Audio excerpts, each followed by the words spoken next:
This is a quick review of the Kinter MA500BT amplifier. I recently replaced a much bigger amplifier that had started popping my speakers due to the age and condition of the amp. As you can see, the Kinter amp is much smaller and provides much more space. I especially like the fact that it came with mounting screws for easy installation.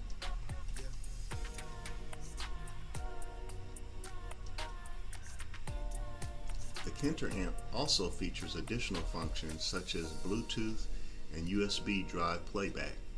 It has separate bass, treble, and volume control knobs.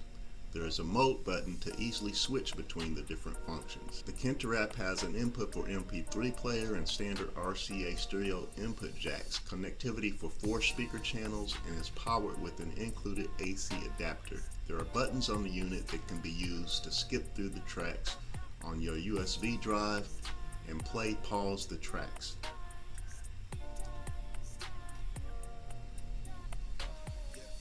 Overall, I think the Kinter MA500BT is an excellent choice for anyone wanting a smaller amplifier with good sound quality and flexible playback options.